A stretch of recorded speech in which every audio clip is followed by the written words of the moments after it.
Welcome to In the Gutter, a podcast that is all comics, all bangers, all the time, with story expert Lani Diane Rich and superhero scholar Joshua Unruh. One of the hosts has read almost no superhero comics, and the other has read almost all of them. We'll let you sort out which is which. And now, In the Gutter. So Jack gets to listen to us just bullshit chit-chat about stuff. But here's the thing though, like usually we open up these things with this like chit-chat, like how was your weekend, tell me about your mojito seltzer water, like stuff like that. But I cannot wait to speak to you about, I don't even know what this jazz is that you're having me read. So like you have told me this is your favorite comic book, right? This is your favorite writing. This run, right? This is it? Yeah. This run, okay, is your favorite. Without spoilers, tell me why. And I'm not questioning it. I'm just I'm confused right now, but I'm really looking forward to getting into it. So, man, this is actually part of the show. These are in my notes. Yeah. So there's a couple of things. Let's hop right in. Okay, there's a couple of reasons for that. So, This was 1997.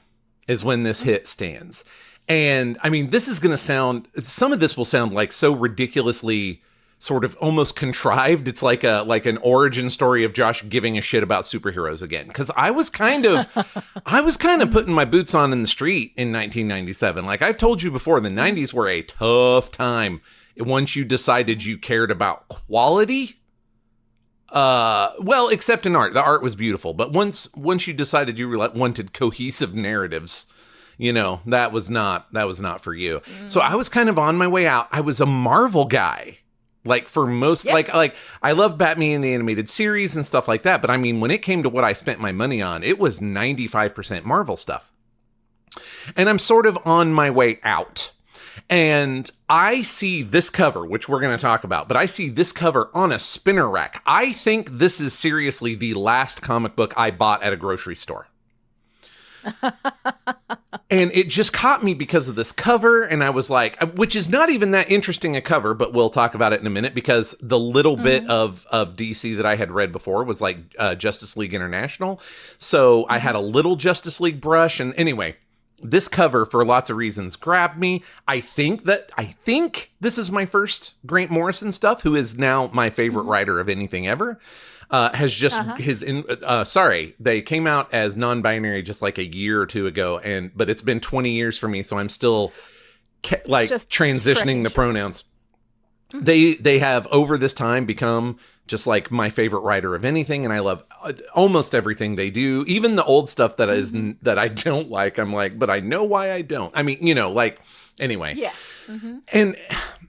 And so on top of that, this is the gateway. This was how I became like a hardcore DC guy, and it was right before this thing that's like the last golden age of DC Comics for me, when almost everything they put out was at least good, and a lot of it was great. And I used to think that might be like old man shaking his fist at cloud stuff, but I've had conversations with younger people. It's actually, it really was that good, like a time. And this was my intro to that. So this was like my intro to becoming a DC fan, my intro to becoming a serious Batman fan, a Grant Morrison fan, and it just ran for like, not this series, but like my just unalloyed appreciation for the DC universe just ran rampant for like 12, 15 years after this, and it really, for better or for worse, has kind of imprinted on me what the scale of your super team comic books should be like. That, like, if you're the JLA or the Avengers, it should be like this. Okay. We don't do small ball. We got the big guys. Let's do the damn thing, right? So you are absolutely correct. Nothing about this is small. No. Nothing about this is understated. Nothing about this is subtle. And that is not a criticism. Like, there's space for different kinds of stories. But let's go ahead and get started with our credits. Now, credits will also be in the show notes for anybody who's interested, along with a link so that you can be sure that you're picking up the right issue, because sometimes that can be confusing with comic books. But yeah, let's go ahead and do that. Okay, so today we are reading specifically JLA Volume 1, Not just on the bookshelf, but actually Volume 1, because before this, they had always been billed as Justice League of America. So this was a relaunch. They got a new number 1 and a new volume, first volume ever. So JLA Volume 1, number 1, entitled Them. Written by Grant Morrison, penciled by Howard Porter, inked by John Dell, colored by Pat Garrahy and John Calise, and lettered by Ken Lopez. All right, so I guess the next thing to do is just to hop right in and let's just do the summary. Do it. All right, Jack, roll the music. In JLA Volume 1, Issue 1, titled Them, an alien ship lands on the White House lawn and a bunch of super aliens calling themselves the Hyper Clan fly out and start fixing, like, all of Earth's climate problems. I mean, kind of. I don't think the Sahara is supposed to be a lush garden, but, you know, okay, whatever. The JLA is suspicious and feeling a bit shit on because they save the world all the time and everyone just gives them shit for it, but okay. But then the Hyper Clan starts gathering up supervillains and executing them with lasers and without due process, making the JLA even more suspicious. Then, in outer space, the JLA space team gets attacked by a bunch of red monsters and Green Lantern can't beat them, so he protects the team with some kind of shock-absorbing goo, and they crash to Earth in a big bubble of gooey superhero. Now, the JLA is bringing in the entire team to deal with this threat, even though the world loves the Hyper Clan and thinks they're great. They're not great. They're stupid poops, and this is war. I don't understand how you can write that synopsis and claim that you don't know what's going on. You know exactly what's going on. And that's the joy. That is the joy of it for me, okay? I mean, that you... Like, look, do you know every single detail and every single person that was on the page? Of course not. That would be ridiculous. It was a little sketchy for me in 1997, frankly. But you know what's going on. Like, it feels like a lived-in universe. It feels like there's a million jillion people, which it should because it's this big, expansive space. The scale is huge. You don't get every detail, but you know exactly what's going on. Well, it kind of feels like you know, like in Spider-Man when he jumps on top of a moving subway, you know, and then tries to figure out how to navigate. Yes. It feels like the reading experience for me as someone who is not as familiar with this, especially this kind of, like, I have been firmly, you know, getting my feet wet in the Marvel space, with the exception of Sandman, which is DC Vertigo, so that's kind of like a different vibe. But this is, you know, like my first moment in this kind of universe, which you have been talking to me about for years. You have been telling me the difference between DC and Marvel is that Marvel kind of plays small, right? And DC like goes full out. Like they absolutely, if they're going to be there, they're going to fucking do it, right? So I get, like, I've been prepared for that.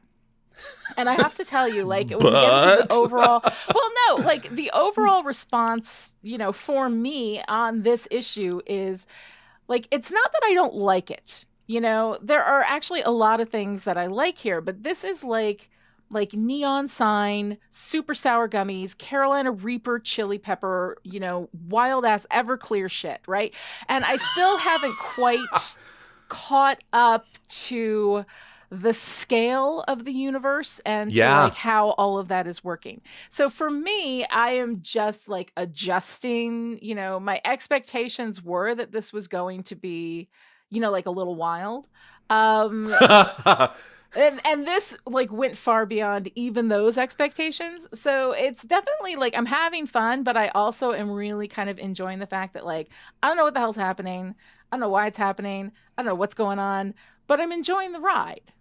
So I often describe this kind of approach to comics as like a Jim Steinman song produced by Phil Spector. Like, everything is louder than everything else. And I love it. I really love it. And in a real sense, this series kind of ruined me for big superhero comics because there is a part of my brain that thinks it should always be like this. Right. If it's the JLA or the Avengers. Not forever for everything all the time, which, I mean, Morrison tends to think big, but even this is a lot for them, you know? So, you're not wrong about how it's supposed to feel, and this is the thing we'll talk about more with the story when we get into the story stuff, but you keep saying that you're overwhelmed and you don't know what's going on, but you know exactly what's going on. You just feel like there's a bunch of stuff that whipping past you. Yes. And I think that's really masterful storytelling for superhero universes because they're big and they're expansive and they keep growing and they should sort of feel like they all fit together mostly, especially when stuff is this big. But you can't expect every reader to pick up on every detail, but you still, so it has to be there to make the whole thing feel lived in and real, but you can't hang your entire plot on some particularly obscure, character, unless that's literally the point. And that can't be the point or shouldn't be the point in a JLA book. So what I love here is you're having exactly the experience you should be having. Okay, like good. this is the vibe you should have, and it kind of stays this way for the whole run. I'm in, and I don't hate that they don't take the time. Like we were talking about in Captain America about all the exposition, right? Yes. And like how we're going back and they're explaining the exposition, how incredibly efficient it is, although sometimes a little bit clunky, but definitely very efficient.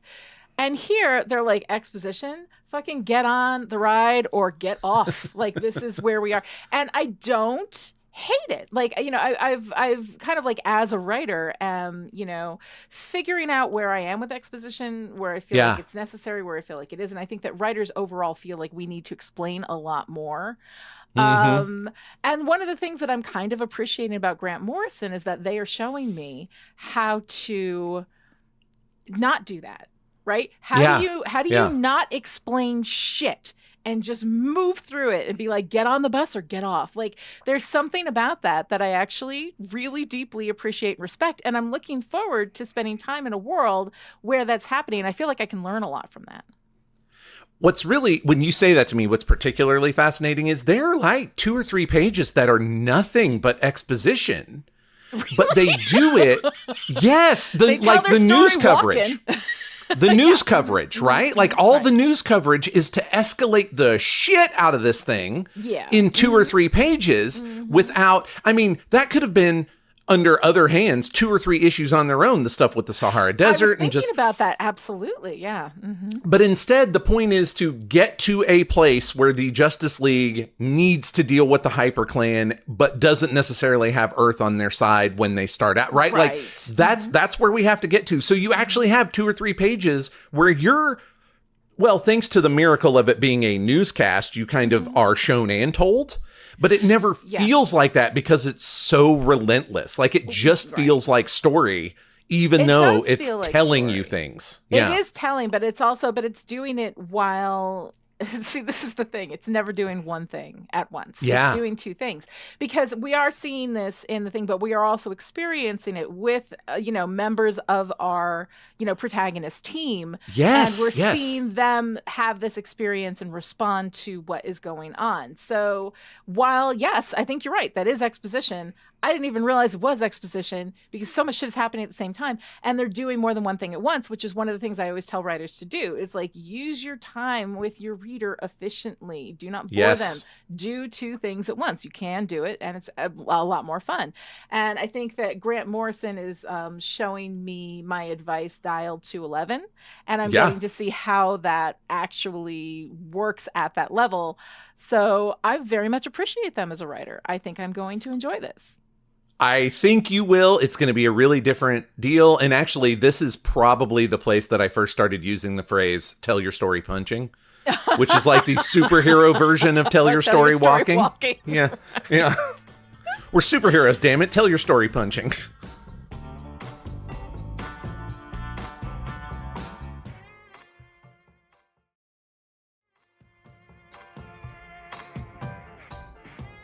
Okay, so coming into this, I got to say, we did discuss like my notes right before we started recording. And once again, I've gotten the cover art wrong, but I'm going to go ahead. I'm talking about the title art, but I thought it was the cover art.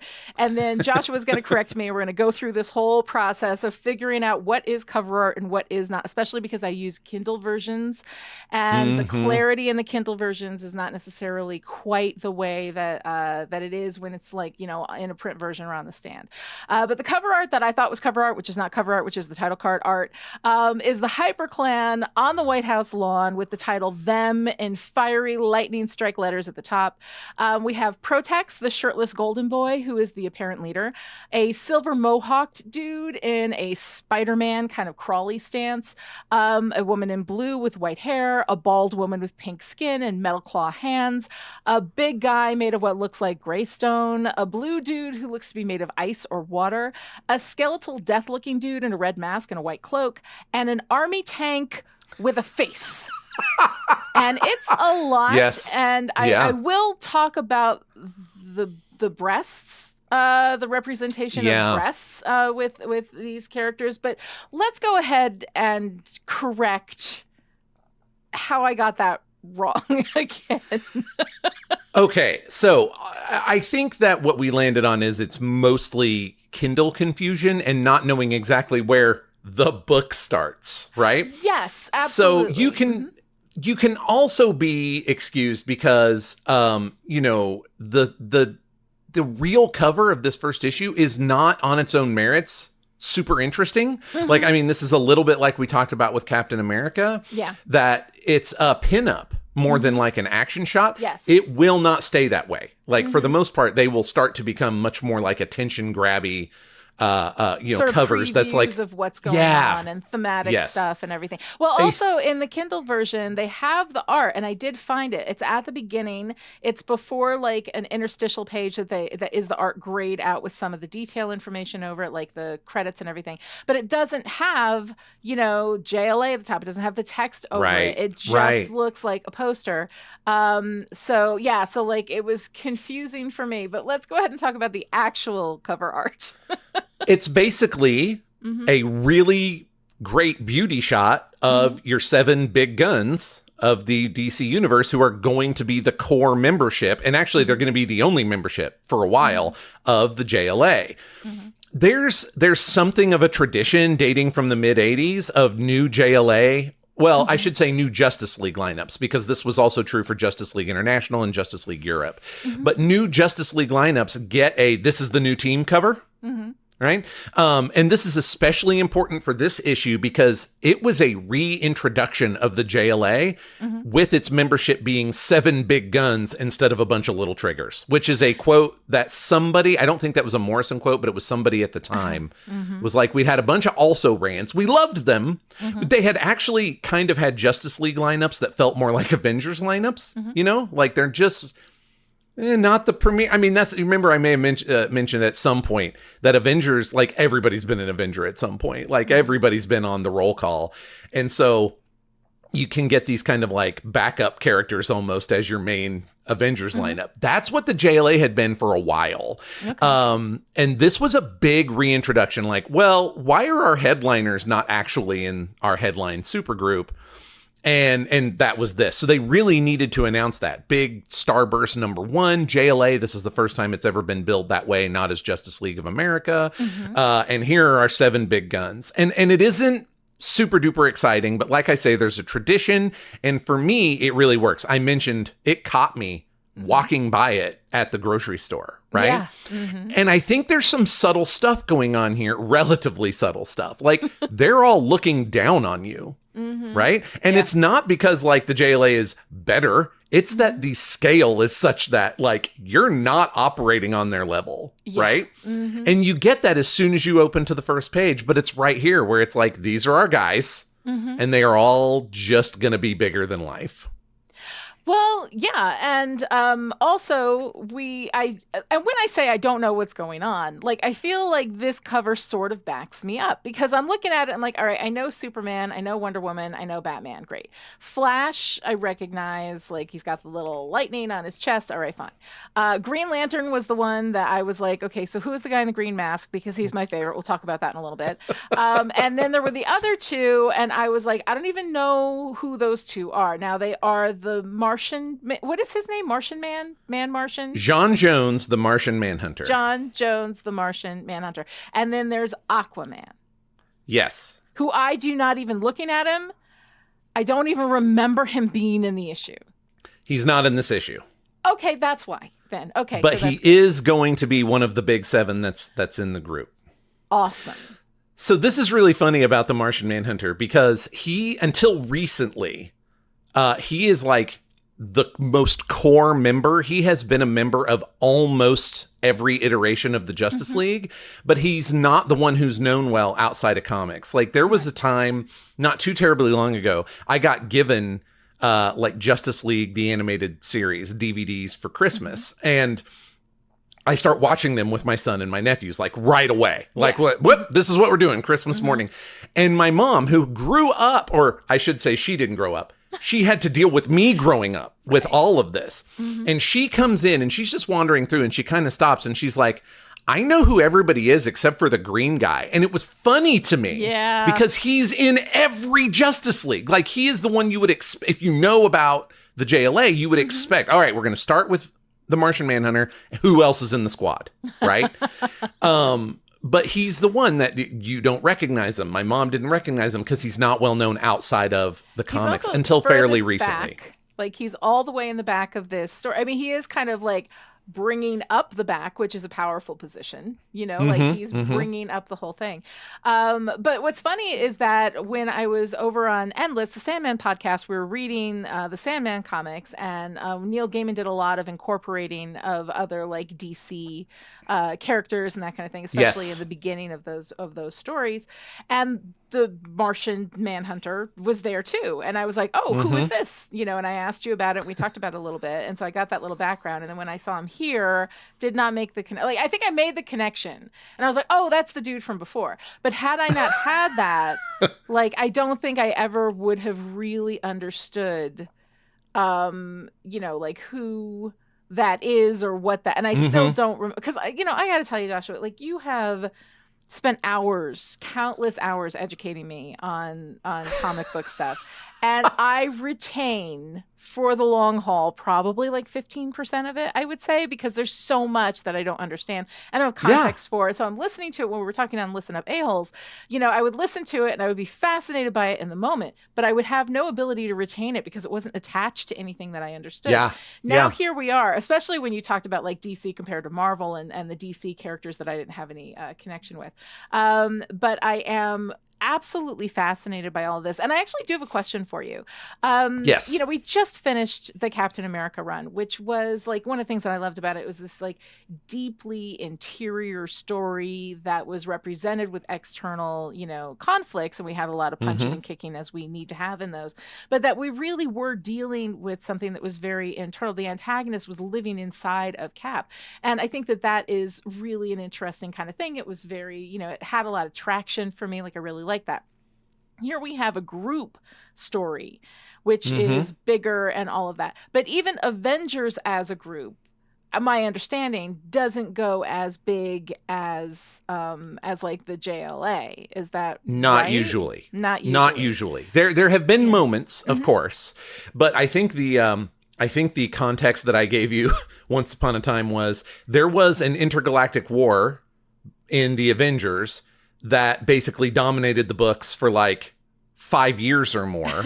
And then at one point, there's going to be like a 6-issue story in this run of JLA that is about sentient colors from a higher dimension having a war with each other and Earth caught in the middle. And that's Tuesday. That kind of scale is so far beyond my comprehension. So I'm really enjoying getting into this. But can you, like, quickly, and this is something I'm throwing out at you, this is not in the script, but talk about the dynamics of a group story in comic books as opposed to a personal, like, single hero story. Like, is it just a matter of scale, or are there other things at play in those kinds of stories that you find? I'm going to talk in some broad generalizations about the Avengers and the JLA because they aren't always what I say, but they are typically what I'm going to use here because they're good contrast. Okay. The thing about the Avengers is it is always a bigger, or almost always a bigger scale than any individual hero is doing on their own, right? And part of that is a function of the fact that that's why you have a super team. We'll talk about that more with the JLA. But the other part of that is that you have a lot less space for that kind of interiority when you have 5 to 10 people versus your one main character and their supporting cast, right? And with the Avengers as an example, they tend to be more like a kind of like a dysfunctional family, right? In fact, the worse that working conditions get in my life and the USA as a whole, I've actually turned that around and said that the Avengers are absolutely the coworkers who are saying to other people, I want to return to the office because otherwise I don't get to talk to my friends. For fuck's sake, they're your coworkers. Stop acting like they're your friends. I mean, you can have friends at work, but you know what I'm saying? Right, like, yes. you need a life outside of that. And so there's somewhere between dysfunctional workplace and dysfunctional family, and it's very soap operatic, right? In the Avengers, or tends to be. The Justice League, almost every one of these characters has at least one book of their own. Okay, so like Batman and Superman have 3 to 5 books at any moment. Wonder Woman almost always has a book. Flash has a couple of books. Like, everybody has their own book with their own supporting cast. That does not overlap. And we'll talk a little bit more because you mentioned everybody in their own cities, that like DC tends to be these little fiefdoms. Whereas in Marvel, everybody lives in New York, right? So there's a lot of like hurly-burly on top of everybody, and there's a distance built in to these characters in their individual books. So when the Justice League comes together, it's not only a question of scale, which is admittedly usually much bigger in the DC universe than the Marvel universe, but it's also a fact that we don't bring these characters together to see how they're doing.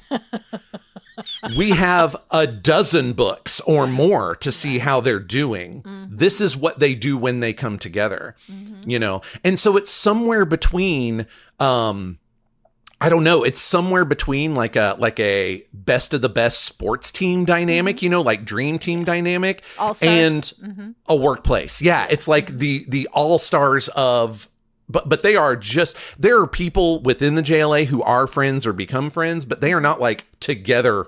They're not having Justice League cookouts. That's not how this works, you know? They don't go for shawarma. Yeah. No, they do not. They do not. Now, you might have like Superman and Batman hanging out, or Superman and Wonder Woman hanging out. And eventually we'll talk about this because it's great. But Green Lantern and Flash start out loathing each other and wind up friends. So there's that kind of stuff going. Yeah. Oh, yeah. And it is like done in snatches and in moments, because that's not what the book is about. But you will really appreciate it, especially since you've kind of latched onto Kyle. But that's just not the vibe. That is not what the JLA is for, because they all have books to do that. Right?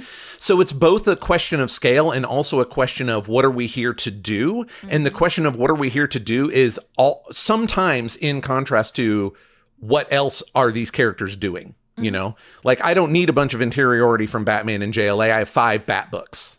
Just show up and be a badass. You know, right. Which he does in this one. Which Absolutely he does. Comes in, bringing up the rear. All right. So before we get started talking about the story, let's do a little bit with the interior art, because, oh my God, like neon bright, loud, fast, no breathing, no thought of, is that maybe too much? Maybe. I mean, wow. And I don't hate it. I'm just adjusting. It is kinetic and frenetic and, you know, so flavorful, and there's so much. I like could not take it all in. I read this thing once where I texted you live, and most of it I got was that like, text. oh my God, right?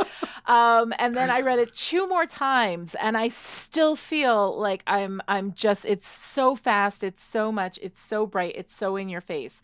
Don't hate it. Again, like, this is not a criticism. It's just that I am adjusting to this kind of speed. But like, you know, the art style, I think, while it is incredibly bright, you know, and incredibly intense, I mean, I like it. Like, it is here to do a thing, and it is going to do that thing. Yes, it is. Yeah. I mean, I think that intensity and that overwhelmingness, again, like, that's how it's supposed to feel. Right. I feel like, and of course, I'm an old hand at this, but I really feel like you were probably able to follow the flow of the page for the most part. Like, as big and overwhelming as the style is, the draftsmanship is there, much like it's there in the writing, where I don't know everybody, but I know what's going on. And with the page, it's like, this is a lot to take in, but I know how my eyes are supposed to go. Right. You know, that kind of thing. And this was also my first brush with Howard Porter as an artist. Oh, actually, I think I read a few issues of the Ray, but that was before I was a serious DC guy. So this is my first like really paying attention, and obviously it's a really different style than what we were used to with Epting and Lark in the Captain America, and it's loose. There are places where it just doesn't work. Like I mean, the faces are a little too exaggerated. You know, there's some places where Porter goes a little too hard, right? But like looking at this kind of story, like you got to take those big swings. I'd rather he take the big swings and miss a couple times, because going small on this story it wouldn't work, you know. Yeah. Okay. So like now may be a good time to talk about the boobs, right? Because and it's mostly like I didn't notice it as much in Wonder Woman. She's got like the whole like, you know, breastplate thing, and so she's, you know, but the boobs on the alien women in the Hyper Clan were so exaggerated, round, gravity defying. They really kind of like it came at me. They were like aggressive breasts. And so like I'm just wondering, you know, part of the aesthetic, is this just like part of what JLA was still doing in 1997 for a what I'm presuming to be predominantly male audience? Like what's the deal with that? Okay, I'm going to say a lot of things that I don't know are excuses, but they are explanations, right? So, I mean, we talked a little bit about scale in general, but I mean, superhero stories are always kind of like bigger than life. Even the small ones are just bigger than life. And the same kind of, well, I don't want to say the same kind, a similar kind of exaggeration you can see in the male figures, right? Like you can count every single ab, you know, on the team.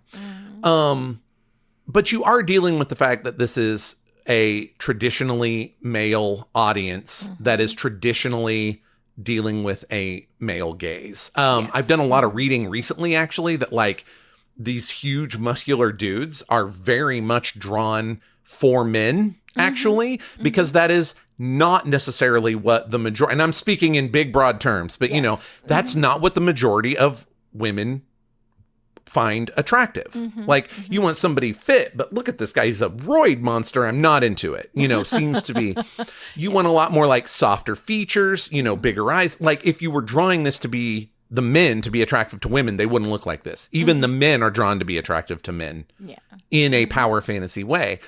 That gets applied to the women also. It's better now, but it's not great. And so you're going to have a lot of that like wildly exaggerated physique with a very male gaze going both directions. I do not defend this necessarily, but it is traditional. It's what sort of superhero stuff looks like broadly.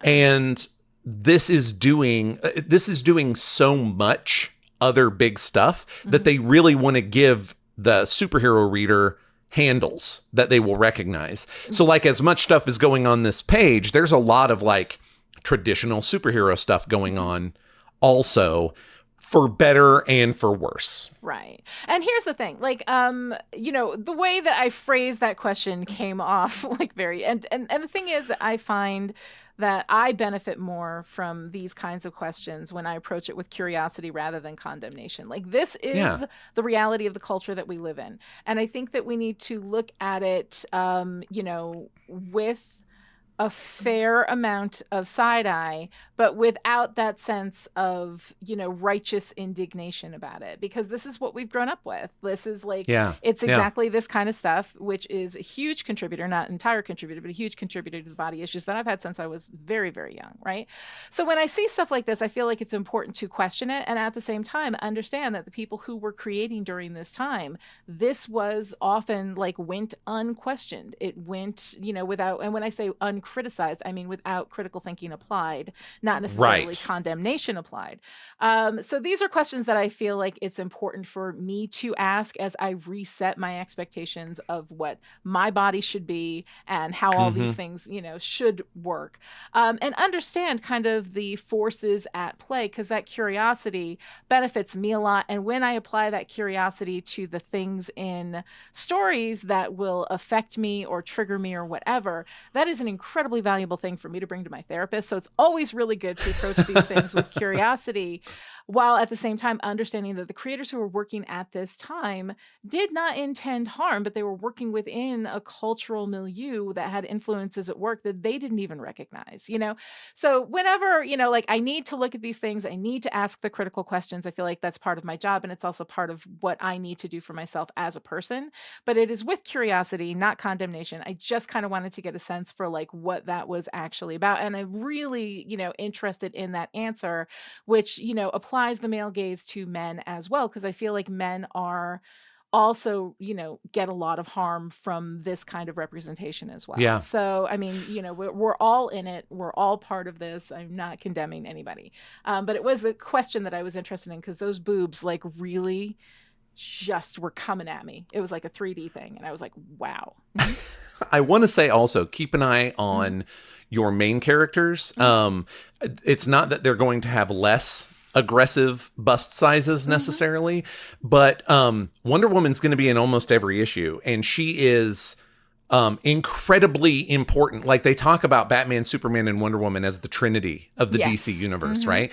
And she is, you can even see on the cover, very muscular in a different way than the men, but it's still like very muscular. You're going to see that especially when Big Barda shows up. Like, her name is literally Big Barda. Okay. And she is, broadly speaking, a woman who could beat Wonder Woman into the ground like a penny nail. You know what? That name sounds really familiar. I feel, and my reaction to you saying it is incredibly positive. I feel like you talked about her in an episode of Listen Up A-Holes, and I really liked her. Is she a likable character? Well, yes and no. Okay. I mean, so she's going to be, when she shows up in the JLA, she's very abrasive because she's kind of pulled the shit detail being there. She's not from Earth.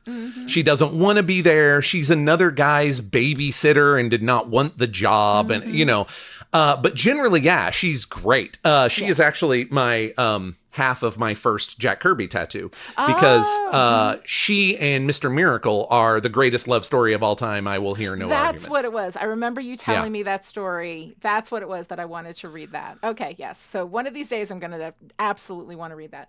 I think probably now is an appropriate time to get into our story response. And of course, in my notes, it's basically my whole heading for this section is WTF, right? And here's the thing. I'm going to go through this and then we'll talk about it. But most of the time, when I have complaints about the pacing of a story, it's that it is too slow. Like I say, stop explaining shit and just tell your story walking. And this issue is like you were talking about, tell your story punching. I'm like, this is not tell your story walking. This is tell your story running. Don't know who Firehawk is? Fuck you. Don't know who any of these heroes are or why Green Lantern is the only one who seems to have any humanity or vulnerability? Figure it out in your own goddamn time. Who's in space? Why are they in space? Why are they murdering people with laser eyes? How is this allowed to happen? Shut up and hop off the jet ski or get the fuck out of my way. So there's all of this where I'm, and like, I don't hate it. I don't hate it. It is just, it's a lot. And I tried to adjust this. I mean, the thing is, coming off of Captain America, and the vibe of these two stories could not be more different. And the adjustment, the whiplash that I'm having from moving at that speed to moving at this speed, kind of fascinating. I did that on purpose and warned you, that I did that on purpose. Times. But here we are. So, okay, I'm going to get some of your specific stuff. We'll go to the what I liked. I have some responses to the stuff you liked. But when it comes to this WTF feel, I feel like I don't want to beat the dead horse. That's what it's doing. It's doing that on purpose. And I don't think it's right for every book all the time, but it feels right for this scale. So as an aside, I have actually been reading a lot of mythology in direct translation lately. Ooh, doing some research, reading some Irish mythology, reading the Tane in 3 or 4 direct translations. I read Beowulf in a translation at least once a year. I've got copies of the Prose Etha and the Poetic Etha on my shelf. I've got the Hermetica, and it all feels like this. Like it's all caps, big shit's happening. This is who doing it. The stakes could not be bigger. Keep up or get left behind. What's happening? All that said, I want to say again, you know exactly what's happening. You're identifying. What I love about this is that you're like, who the fuck is this? I don't know, but you know what's happening. You don't know who Metamorpho is, but you know he almost killed himself saving the rest of the old Justice League falling from orbit. By the way, talk about scale. Wait, I thought that how was are we going to survive Lantern this? Who saved them? Okay, Green Lantern. Metamorpho? Green Lantern kept the attackers busy by fighting them while Wonder Woman tried to hold the entire satellite together. The satellite goes to pieces, and in the process the folks that are in the satellite, Metamorpho, the elemental man, turns himself into stuff that could survive. I thought that was Green re-entry. Lantern. I don't know what's happening. Who is Metamorpho? Which one is Metamorpho? He's the one who's like purple and orange, white head. But he's not on the cover, and we haven't. No, because he's part of the group that the big guns are replacing. That's why they're on the satellite, and that's why he's talking about they didn't come up there to have an emergency. They just came up there to clear their shit out. Like they're moving out. Okay. Oh, okay. But his deal is he can turn himself into any element that he understands the chemical composition of, which is why he's like, shit, what's the chemical composition of Teflon? Shit. I thought that was Green Lantern because he was there like trying to figure out all the goo, like how to. The goo was Metamorpho. The goo was Metamorpho, but Green Lantern was in space covering himself with a protective layer and imagining green things. That he was like, he made like a green beast of some sort that was like attacking. He was fighting. So, he's fighting. This is what I'm talking about when I say, you say I know what's going on. Yeah, you basically got it. Not know. You basically got it. So that's one of those places where not recognizing some of the second stringers of the DC universe worked against you a little bit, right? You didn't know who, they mentioned Firehawk. You didn't know who Ice and Nucleo and Metamorpho were. No. Metamorpho's the only one that they say, which I appreciate because they did. I did see that, but I didn't understand what was happening. Yes. Yeah, but it's Green Lantern giving him the business, which is great. Metamorpho's like, they sound like cheap toys. Why don't they get cool names like normal spandex people? And Green Lantern's like, you mean like Metamorpho, the elemental man? And he's like, get back to work, kid. Love that shit. Love it.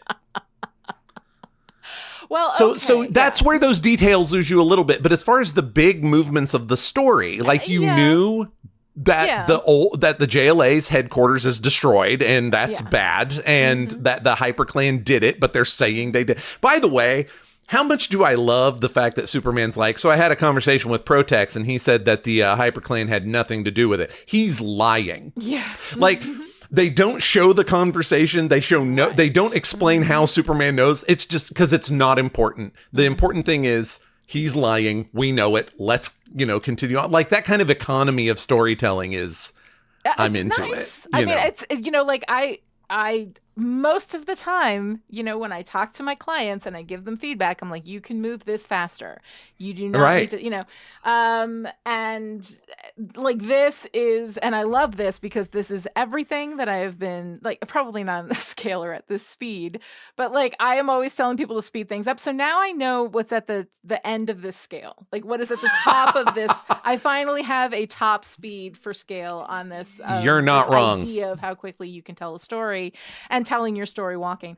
So I mean, I that's good. That's definitely good. So let's talk about the things that I liked about this because there were Tell me the stuff you liked. things that I liked. So in the midst of, oh my God, what the fuck is even happening here? These are the things that like grab me. Like I liked. Now let me ask you. Mm-hmm.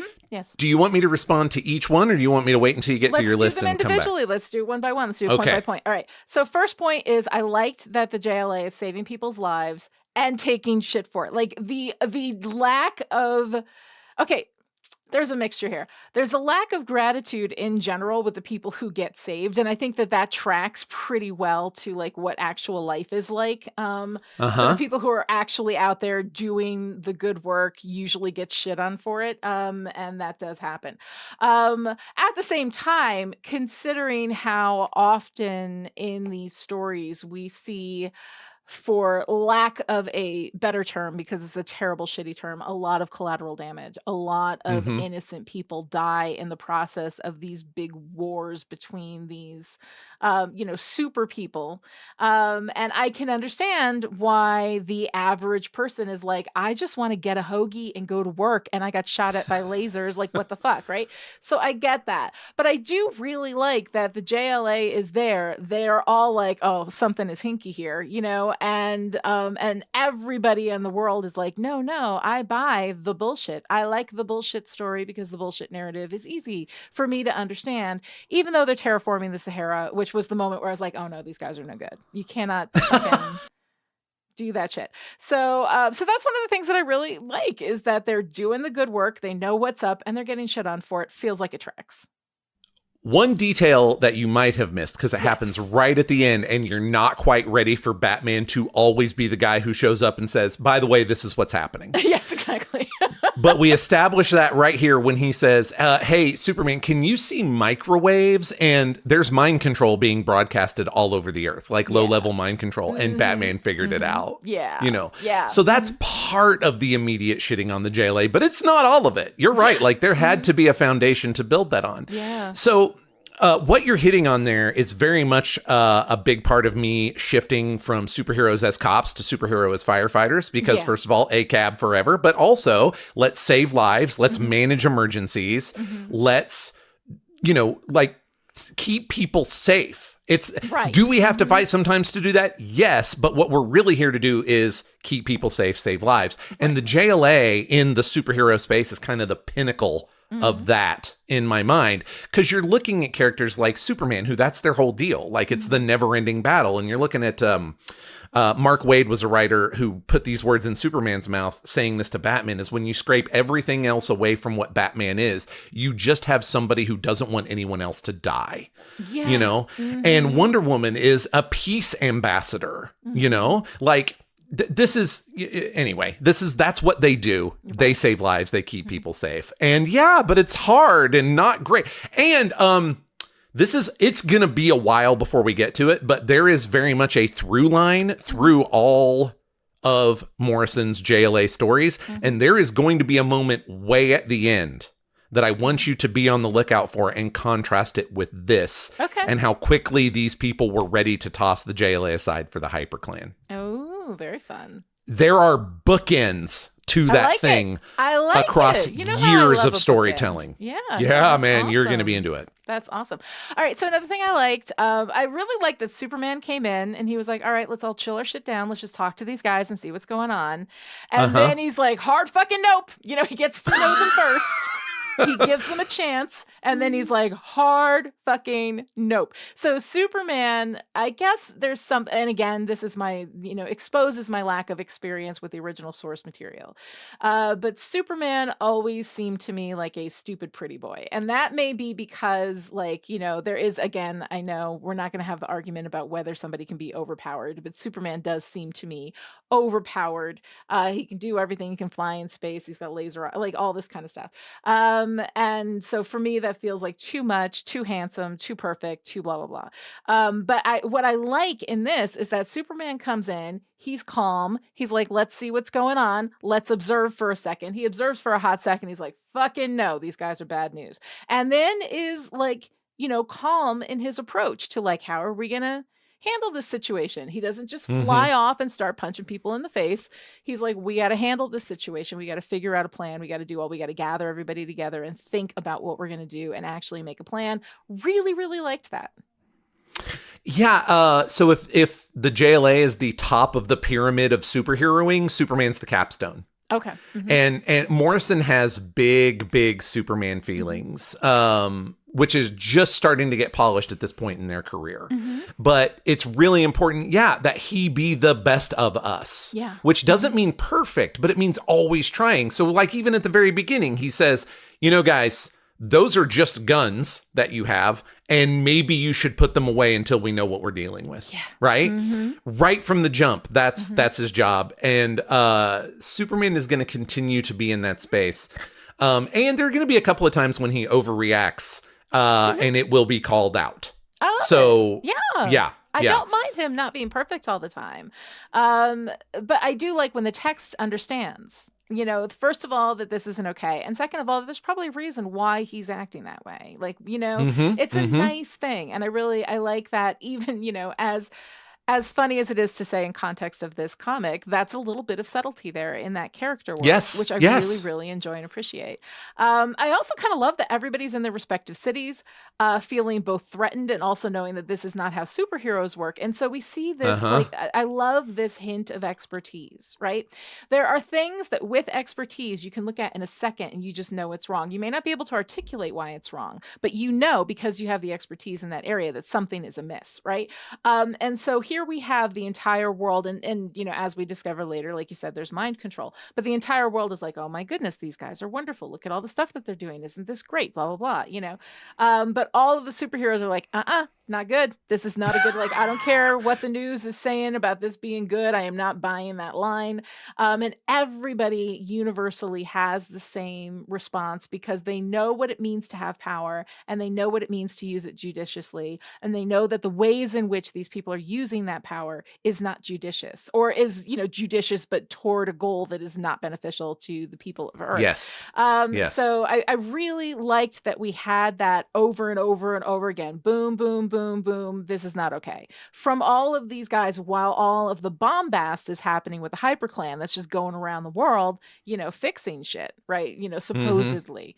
Quote unquote fixing, yes. Quote unquote fixing shit. So I thought that was pretty cool. And I liked that as well. And also seeing everybody, in their element, in their space, getting a sense of who they are before they all come together as superheroes. So one thing that DC, and I mentioned this a little bit, but one thing that DC does that Marvel doesn't, and there are reasons that it happened this way, some on purpose and some by accident, but the superheroes in the DC universe operate in their own cities. They are almost mini universes, little fiefdoms. Yes. And sometimes that makes the team ups more difficult or makes the universe stuff make a little less sense. Like if Gotham fell down, why didn't the JLA show up to put it back together, kind of thing. But in this case, I really like that it shows the expansiveness of the universe again. And we do bounce from every single person who's going to be a member of this team. And none of them look happy about this. Like the closest you get is a kind of distracted Green Lantern, and a Wonder Woman who, again, is an ambassador of peace. She is not immediately ready to punch people's face, but she doesn't look happy. Yeah. A lot of the other people, like Flash, is worried. Yeah. Jean is pensive. Like it's all, steepled fingers like, yep, this is going to be some shit. Yeah. It's good. I like that a lot. I like it too. I have to say my favorite thing in this whole thing is Green Lantern, right? The only humanity or vulnerability that we made time for in this comes from him. This uncertainty, his lack of confidence made me attached to him so hard, even though I wasn't sure exactly who the guy was. And I had to text you and I was like, who's the guy in the green mask? Because I absolutely love this guy. And you were like, that's Green Lantern. I was like, okay, apparently I'm in love with Green Lantern. That's awesome. I had no idea, even though they clearly identify him as Green Lantern. Wonder Woman calls there's a lot him going GL. on. There's so much spinning around. My eyes were still swirling at that point. But I absolutely loved him. I connected with him. His whole thing about like, this is like playing with the Beatles, and him feeling not up to the task, but suddenly presented with something that he has to do. And then he fucking does it. Like he's not sure, he doesn't, but he goes out and he does it anyway. And I think that there is a courage in that, in being unsure and like, having that self-doubt, but then having the courage to do it anyway, to give it your shot, even though you really believe that you might fail. There's something about that I absolutely love. So I completely connected with this character. This character is going to be my guy throughout the run of this. I can tell already. Yeah, that's absolutely true. So let me tell you a little bit about him. Yes, please do. So that's Kyle Rayner, and he is one of the few great ideas of the 90s. Again, 90s was a tough time, but Kyle is great. And he really is my favorite Green Lantern, and his portrayal in this book is a big reason why. So he is a shiftless 20-something who was given the most powerful weapon in the universe in an alley at more or less at random. And the legacy of generations of interstellar protectors fell on his shoulders alone. Wow. There used to be thousands of Green Lanterns, and now there is one, and he's it. Oh my God. And he'd never been a Lantern before, so he's like coming to terms with that, with all of this weight on him, on top of the fact that ring is often described as the most powerful weapon in the universe. It runs on willpower and an imagination. He's an artist. He has infinite imagination, but his willpower isn't where it ought to be. Wow. Like that, they even described that a few times, in the prose, when running the ring is like quitting cigarettes and he feels like a 60-pack a day man, that kind of thing. His imagination is amazing. His willpower is not. And they actually usually stress the willpower. Like, it's the willpower that it takes to run the ring. So he is by far not just the youngest in this lineup of JLA, he's the most inexperienced. And where you're going to see that contrast, and the track is already laid in this issue, even though they haven't met yet, is that his sort of counterpart is the Flash. Okay. This version of the Flash is Wally West. He's the he is the third person to wear the mantle of the Flash, the second person in this line. From the Silver Age Flash was Barry, his uncle. Yes. Barry died, and Wally took over as the Flash. So, but he was operating as the Kid Flash before that for years. So this is another fun thing with Kid sidekicks, is that at a certain point you have a bunch of 20-somethings who have literally been doing this longer than many of the adults, right? Yeah. And Wally as Flash and Dick Grayson, who was Robin and then becomes Nightwing, is another one of those examples. And so you have these two guys who are basically the same age, and one of them who is just like old hat at this, and the other one is completely new, and Wally does not have fucking time for it. Like when he's talking to Superman, he even says, I don't have a lot of patience for this kid calling himself Green Lantern, and it's legit from his perspective. But we'll talk more about the JLA as mythology here in a minute, but you aren't going to get a lot of that kind of interiority and humanity at large. You'll get it every now and then, but not at large. And Kyle really is like the closest you get to a viewpoint character for us. Yeah. The guy who walks around Mount Olympus going, what the fuck? Yeah, no, I absolutely love it. I mean, the thing is, like, at a certain point, I was like, okay, I know Wonder Woman, Superman, and Batman. And then I went through and I started counting like all of the characters who have lines or who are, and there's like more than 20 in like, that many, a little more than that pages, right? So there's all of these people, there's all this stuff going on. And like, I forgive myself for not being able to follow all of it, even after having read it 3 times in total by the time we come to record this. But yeah, like it's a lot, everything's swirling, everything's all over the place, but I'm in. Like, it didn't lose me. It didn't drop me. I'm still like into this, and I'm very into seeing what my general advice for writers dial to 11 looks like. And Grant Morrison is delivering that fucking pizza. Let me tell you. Okay. So as you have that in mind, I don't want to give anything away, but I don't think it will to you, but I want to say that they mention 2 specific characters as getting sick or losing their powers. Right. And you don't know who either one of them are, but one of them is named Firehawk and the other one is named Fire.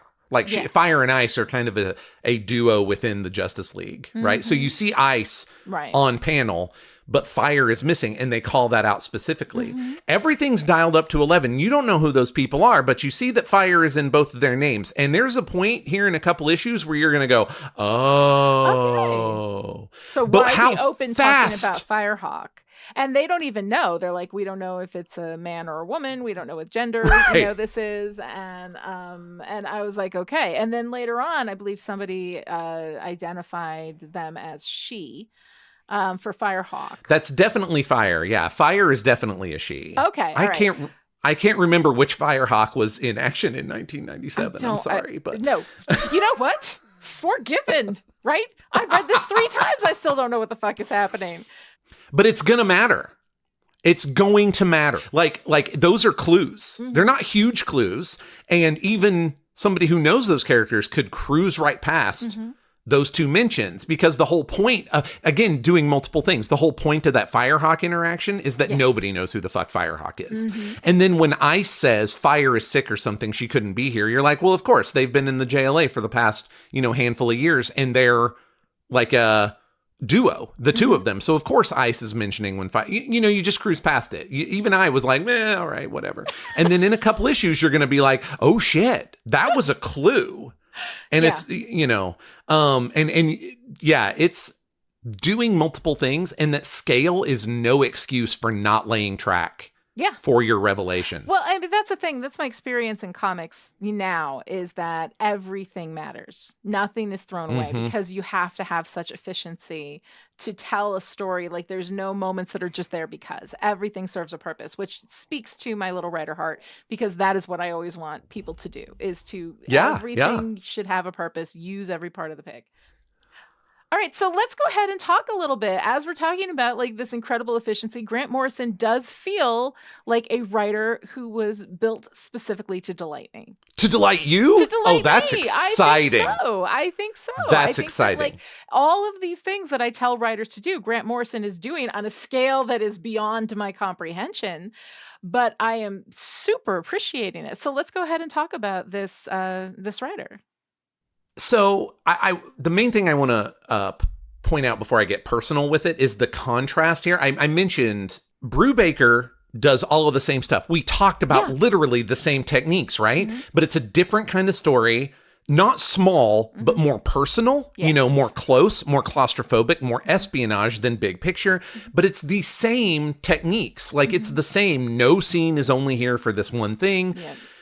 But what I appreciate very much is how much Morrison takes that to these epic, ridiculous heights. It's not appropriate for everything, but it is for this story. And I love that contrast. I love that that's really working for you because, like I say, this was, I think, my first serious read of a Grant Morrison work. And they have absolutely become just...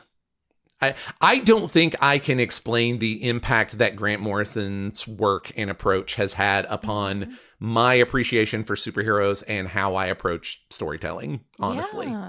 It's a big deal. And without find me on Discord, I guess, because I'm not going to go into this wild rabbit trail, but also in a very roundabout, but also completely obvious in retrospect way, Grant Morrison has even had a massive impact on the way I approach my spiritual life now. Wow. So, really impactful, like as a writer. And part of that is just being really fucking good at their job.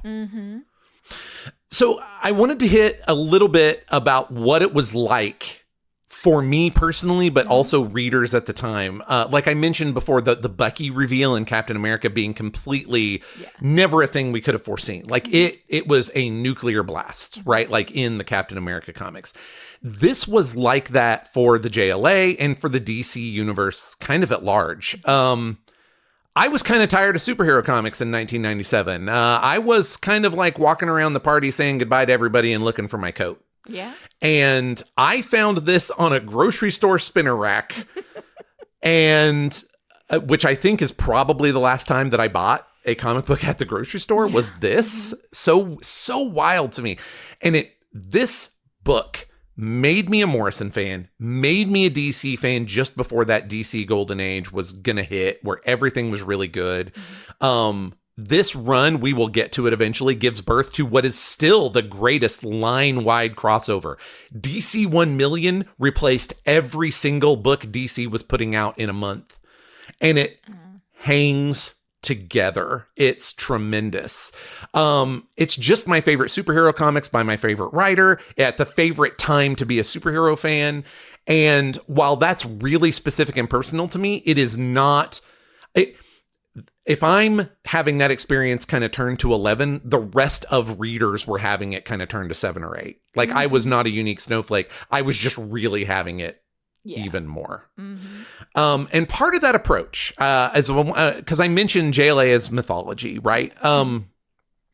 There is a ton that could be said here, especially in terms of how Morrison's feelings on that have evolved since 1997. They are 62 years old now. Like, they are well into, middle age. And that is, they are no longer quite the fresh face. These are our aspirational, like, corporate America fucks up our aspirations is a real thing being baked into Morrison's work with superheroes right now. In fact, they have just finished what they are saying will be their last superhero work. Oh, wow. Okay, so big stuff. And it was Superman. It was a Superman story that picks up threads, some of which are laid in this run, even. So, but one thing that Morrison specifically came out and say is that they were mapping the JLA to Greek gods, kind of specifically.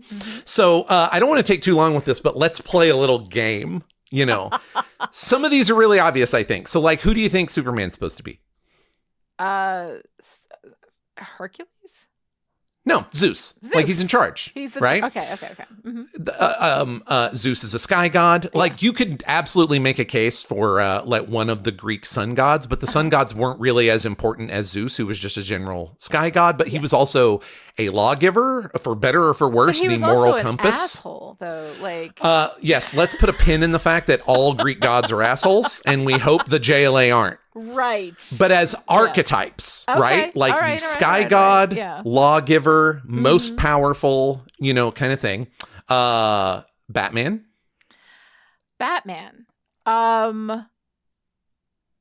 Atlas, God of War. Hades. Oh, fuck yes, of course, Hades. Yes, I see that. A dark figure, lives underground, god of wealth, knows everybody's fucking secrets because the skeletons are literally buried. Wonder Woman.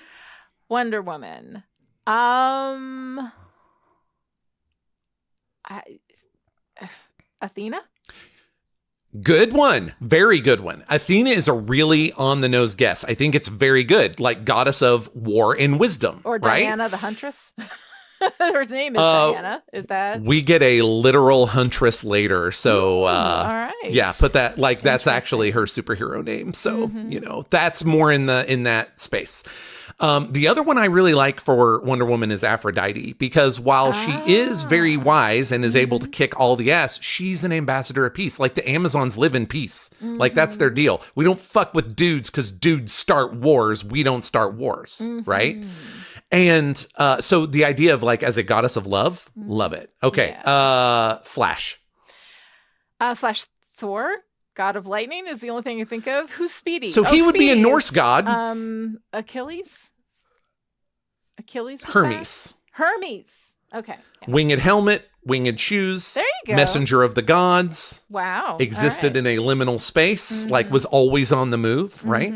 Okay, all right. Last one, because you love him. Because I could do this with, Aquaman's obvious. He's Poseidon, right? Yeah. There's some of these are real on the nose. How do you feel about Kyle, Green Lantern? Who is he? About Green Lantern.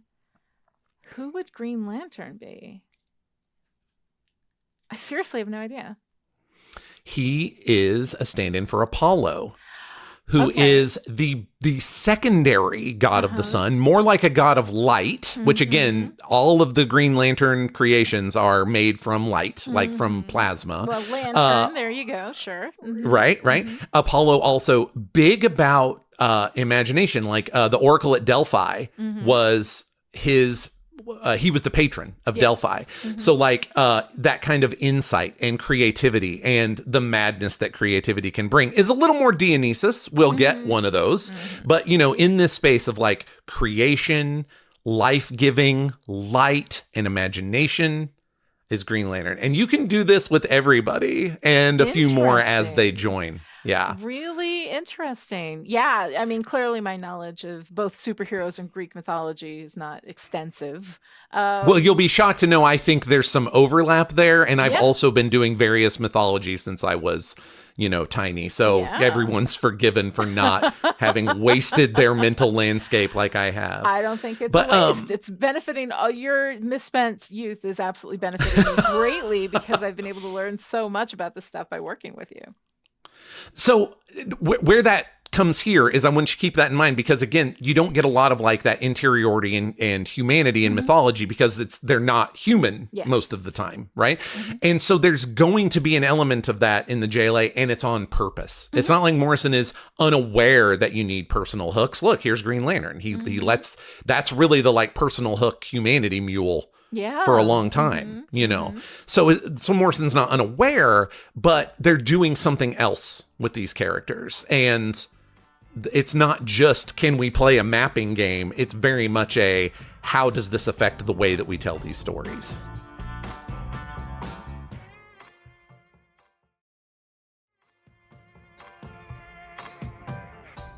All right, so I have to say that like my favorite part of every podcast I do is always when we're talking about what our favorite part of the story was. So in this issue, what is your favorite piece of art? Okay, I'm adjacent to some of your business here, but it's real talk.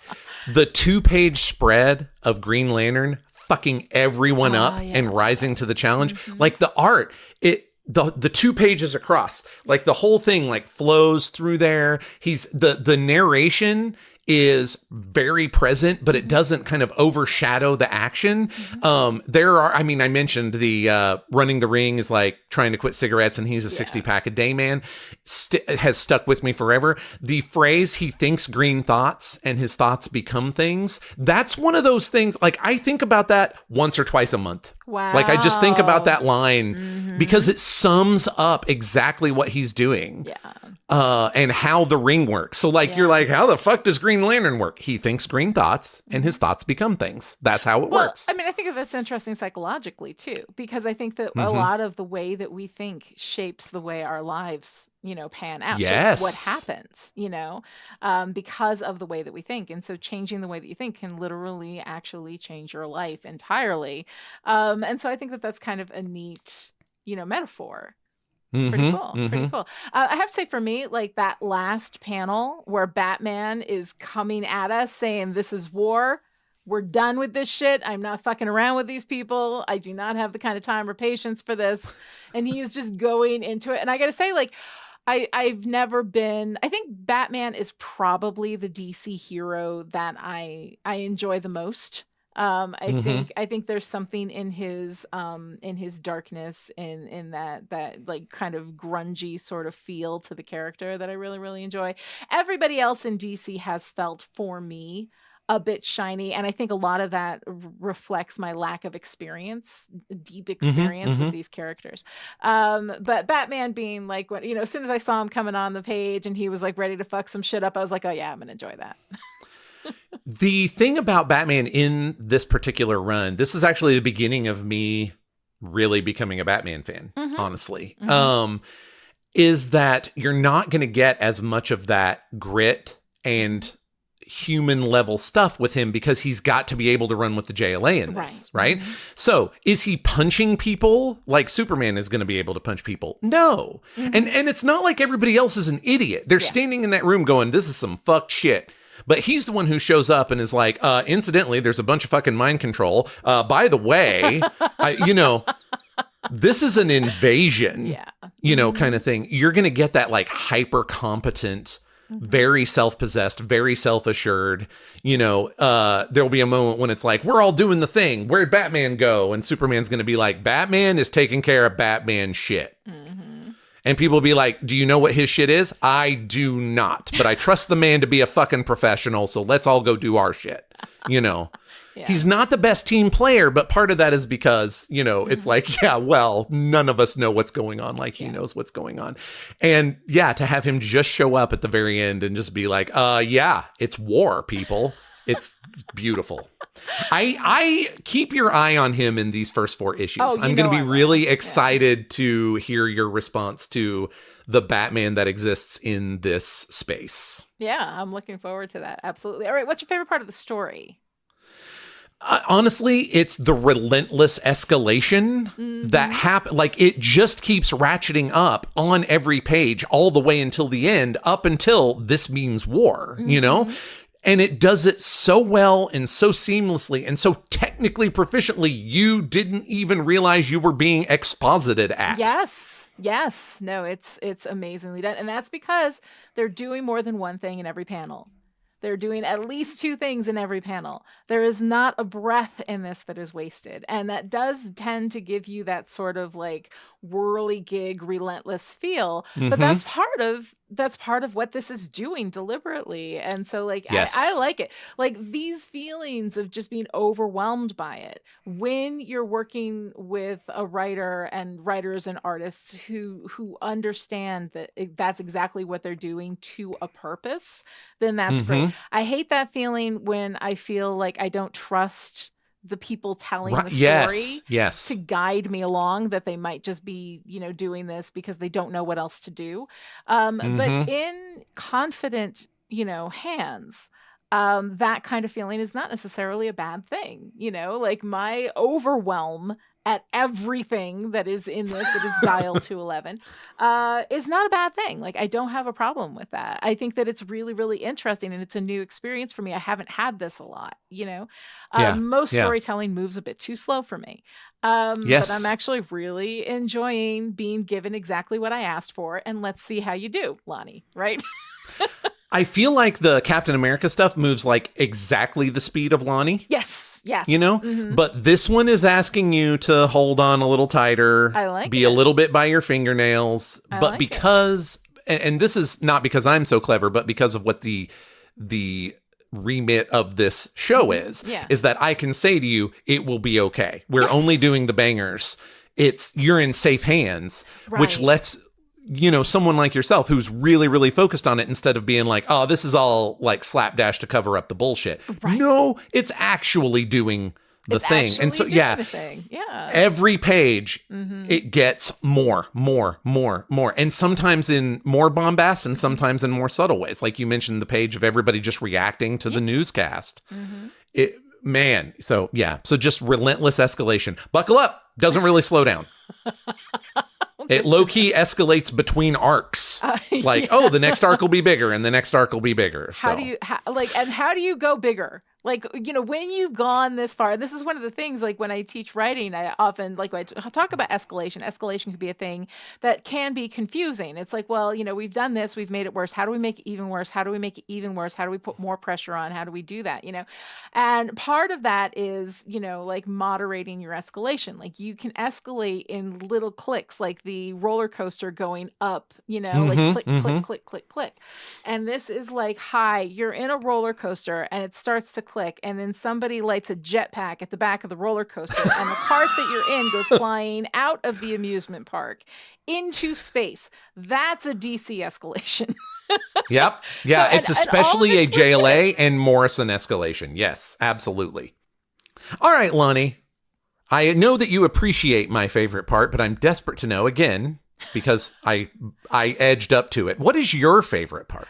Oh, Green Lantern. Like, I think I telegraphed this pretty, much at the earlier parts of the podcast. But Green Lantern feeling not up to the task, of saving the entire JLA from space annihilation, which is the thing, right? And then he fucking does it. Like, feeling like you can't do something and actually not being able to do it are two totally different things. And to see that illustrated, within this, highly escalated, everything dialed to 11 kind of universe, seeing that human moment of, oh my God, I don't know if I can do this, is something that, anybody who's tried to do something that is like, stretching their abilities a bit, has that feeling of like, I don't know if I can do this. I don't know if I can pull this off. And when you've got the stakes that Green Lantern has, most of us don't have the people who regularly save the world right? Their lives on the line while you're trying, like, that is huge stakes. But I love that he's not sure and he does it anyway. That to me is so great. And that moment where he's like, it's like playing with the Beatles, and then he fucking pulls it out. I'm like, fuck no, man. The Beatles are playing with you. He's my favorite. I love him. It's that is gonna be an ongoing thing. And if you read it again, now that I've kind of pointed out Metamorpho to you, Metamorpho had really been the dad of the last version of the Justice League. Yeah. And he gives Kyle some shit. And then when it gets down to it, Kyle's like, do you think I can handle it? And he's like, you're the guy with the ring. Yeah. You know? And then when Kyle leaves, it's like a close-up of Metamorpho smiling, and he's like, go get him, Green Lantern. Aww. Like, it's fucking hot, man. I love that shit. All of that, because I didn't know who Metamorpho was, and I didn't understand any of that stuff, and I was just so, like, into the Green Lantern and paying attention to him. I'm gonna have to definitely reread this again. And I think that's the thing, is that it's like the gum that flavor, like, takes forever. Like, you can chew it forever, and it's still gonna have that flavor. Like, I think that you need to go back and revisit this material in order to really get everything out of it, you know? So I will definitely be doing that. All right, we'll be back next week with JLA Volume 1, Number 2, The Day the Earth Stood Still, in which the JLA has absolutely had enough of the HyperClan's bullshit, but things go from good to worse when Superman is taken prisoner and Batman is presumed dead.